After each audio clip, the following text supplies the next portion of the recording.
Hello friends, welcome to my channel. আমি শর্মিষ্ঠা আবারও হাজির হয়ে গেছি শর্মিষ্ঠা নীলের পক্ষ থেকে টিচার্স ডে স্পেশাল একটি ভ্লগ নিয়ে। তো দেখেই বুঝতেই পারছেন নীলবাবুর স্কুলে এসে গেছি। আজ যে 5ই সেপ্টেম্বর টিচার্স ডে, তো এই স্পেশাল দিনে নীলবাবুকে নিয়ে এসেছি স্কুলে। এখানে এক সাংস্কৃতিক অনুষ্ঠানের মধ্য দিয়ে টিচার্স ডে পালন করা হবে।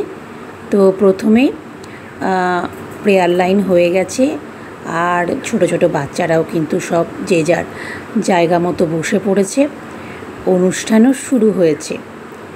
প্রথমে ডক্টর সর্বপল্লী রাধাকৃষ্ণনের প্রতিকৃতিতে পুষ্পার্ঘ্য প্রদানের মধ্য দিয়ে অনুষ্ঠান শুরু হচ্ছে।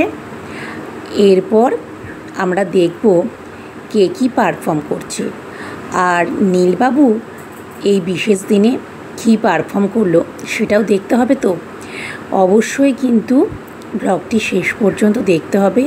আর যদি ভালো লাগে তো প্লিজ লাইক, কমেন্ট, শেয়ার তো করবেন, তার সঙ্গে সঙ্গে কিন্তু চ্যানেলটি সাবস্ক্রাইব করে দেবেন। তো নীলবাবু গাইতে বসেছে কবিগুরু রবীন্দ্রনাথ ঠাকুরের আগুনের পরশমণি ছোঁয়াও প্রাণে। এর আগে নীলবাবু স্কুলে কবিতা আবৃত্তি করেছে, কিন্তু প্রথমবার আজ গান গাইল। আমি তো একটু ভয়ে ছিলাম যে ও ঠিকঠাক করবে কি না। তো যাই হোক, আমার মান রেখেছে। আর এই স্পেশাল দিনে ও যে গানটা করেছে এটাই আমার কাছে মানে কি বলবো, চরম প্রাপ্তি। খুবই ভালো লাগলো। আর যে সমস্ত শিক্ষক শিক্ষিকা বৃন্দ রয়েছেন তারাও কিন্তু নীলবাবুকে ভালো বলেছে। নীলবাবুর গান হয়ে গেছে। এরপরে আরও যে সমস্ত ছাত্রছাত্রী রয়েছে তারা টিচার্স ডে স্পেশাল কিছু স্পিচ সেটাও পাঠ করলো, বা কেউ গান, কেউ নাচ, সব কিছু নিয়ে কিন্তু মুহূর্তগুলো খুব খুব খুব ভালো কাটলো। এগুলো দেখে একদম ছোটোবেলার কথাগুলো মনে পড়ে যাচ্ছিল। যখন 5 to 10 এই পড়া পড়তাম, মানে এই ক্লাসগুলো যখন চলছিল, তখন দেখেছি বড় বড় দিদিরা আমাদের ক্লাস নিত।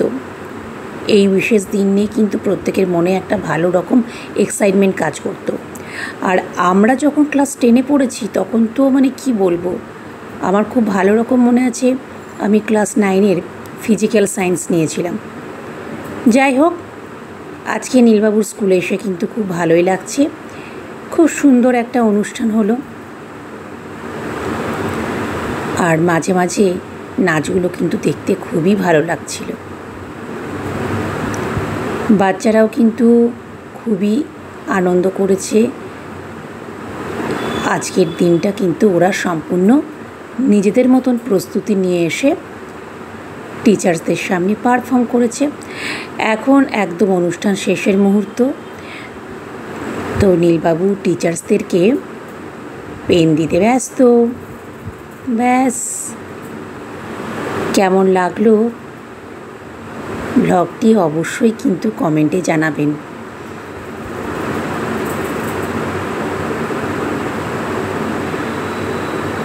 আমরাও খুব মজা করলাম।